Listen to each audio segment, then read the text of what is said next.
Hello and welcome to Mojarto on Art.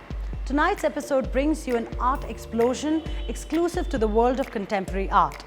We will make a visit to the most happening exhibition in the capital and meet some of the most popular contemporary artists of India, Mr. Jitish Kallat and Chary PS. We will also see what's new on Mojarto.com. So stay tuned. This is Mojarto on Art.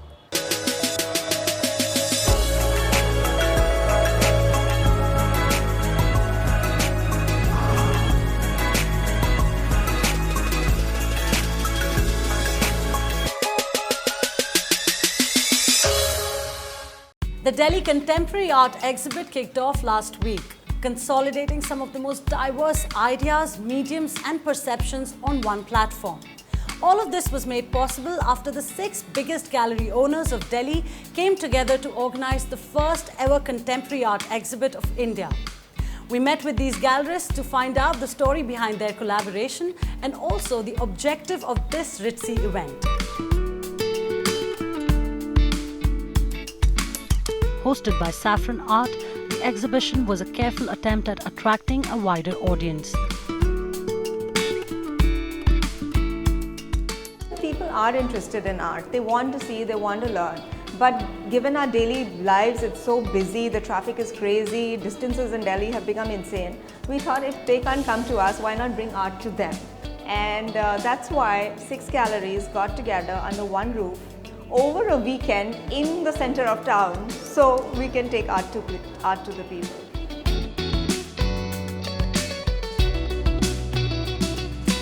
Whenever there are big, large public exhibitions that happen, except for very few spaces, everybody kind of focuses on the more established and the modern masters and things like that. So there's always this very little niche space that is left to contemporary art, especially in our country, where art in any case is so limited.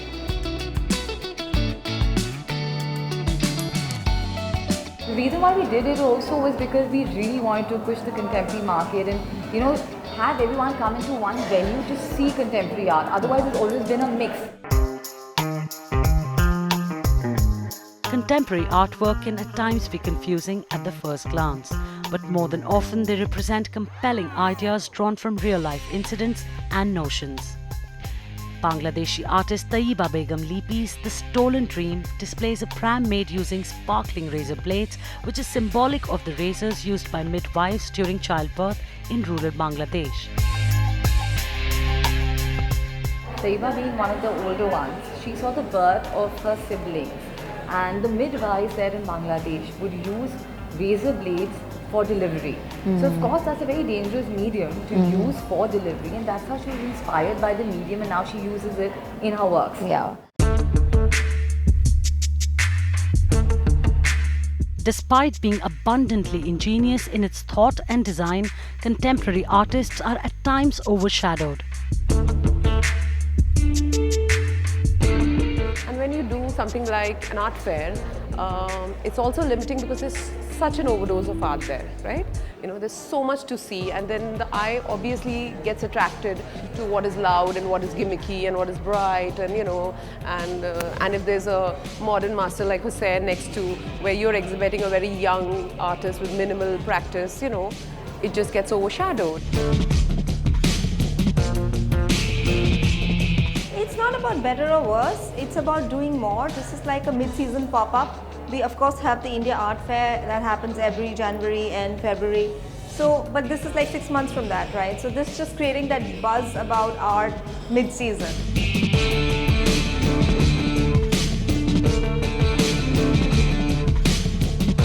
And hopefully we can continue with it year after year, so that there is not a lull after the fair. So it's been like this fair, then a lull for the whole year, and then again the fair creates this buzz.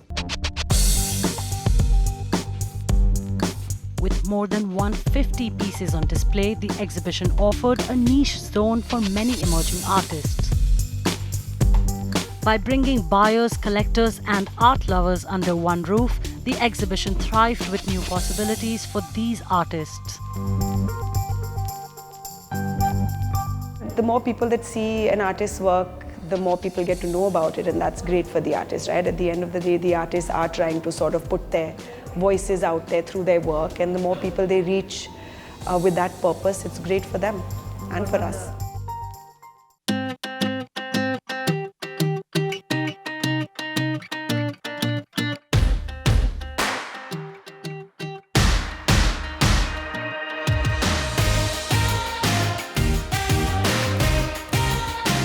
A triumphant afternoon indeed for the contemporary art community of Delhi.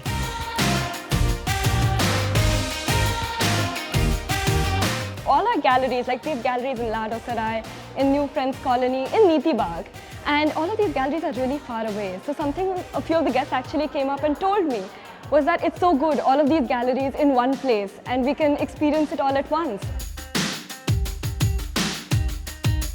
It has been a wonderful experience actually to spend time with all your contemporaries, my contemporaries, like the gallerists as well as the collectors, because in the end it's a very small community, and I do hope that we can do this more often, at least once a year.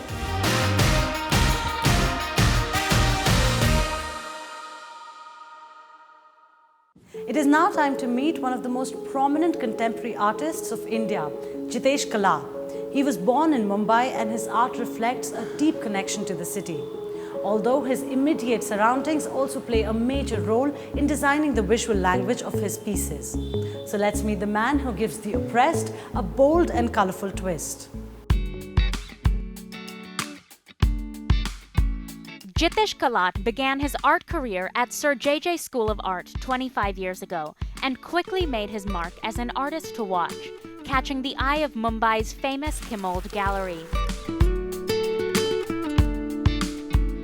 So when I first went to the studio, and there was an exhibition ready, I felt like he was 20 or 21. I thought, he's too young. I'm doing a studio visit, but I'm not going to show him just yet. But there was like no just yet or not with Jitish, because Jitish is very clear about his path, and I realized that if I walk out the studio and don't say yes to the show right here and now, another gallery is very, very quickly going to pick him up. Jitish was discovered by Peter as a gallery artist when Peter, who's started Nature Mod, saw Jitish's first show in Bombay at Kimold. And he knew that he definitely wanted to work with him. And he also knew that he was seeing the emergence of a star. Since then, he has established himself as one of the finest and most imaginative contemporary artists working today. His work, which shifts seamlessly from medium to medium, melds his personal history with that of the cosmos, and they come together in fascinating ways. One of the sort of persistent thoughts that preoccupy me, whether I'm in the studio making work or not, is this consistent shift between objects we hold, things we touch and feel, and how they can sort of depart from the object that we're holding into maybe some other dimension of space-time. Such as his Public Notice series, which is not quite sculpture, not quite painting. These works recreate famous speeches from Indian history, including Nehru's Midnight Speech and Gandhi's Salt March.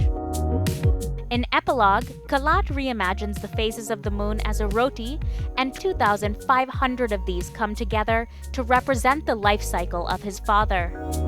It's every moon that my father saw since the day he was born on 2nd April 1936 until he passed away on 2nd of December 1998. And every moon in this instance is also a meal, because every moon then morphs with the image of a roti. And what one sees is what appears like a self-similar, ever-recurrent, eternally repeating set of lunar cycles. But no two moons are the same, as no two meals are the same, no two nights are the same. Today, Kallat's work is on view at the National Gallery of Modern Art in New Delhi, which is hosting a mid-career retrospective of the artist's 2 decades of work. It is a massive, audacious exhibition on display until 14th March. The show is curated by renowned curator Catherine David. It's one of the very powerful artist and really able to keep tension between, let's say, what you could call very fast, the kind of visibility of the 90s and on, because he's still working, and a very strong idiosyncrasy to the Indian momentum. But Jitish finds connections between the cosmos and the ordinary, and the joy of seeing his work is discovering these contradictions in action. The show served as a coming together of sorts of 2 decades of work by Kallat, which have since been scattered around the world.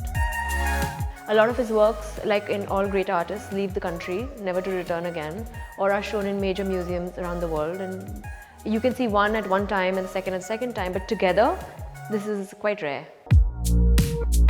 I mean, I think this exhibition is really a time for even somebody like me who's so familiar with his work, for it to come together as like one story. So despite the fact that you know, he may have these varying kind of scales and medium, it's always this one thing that he comes back to.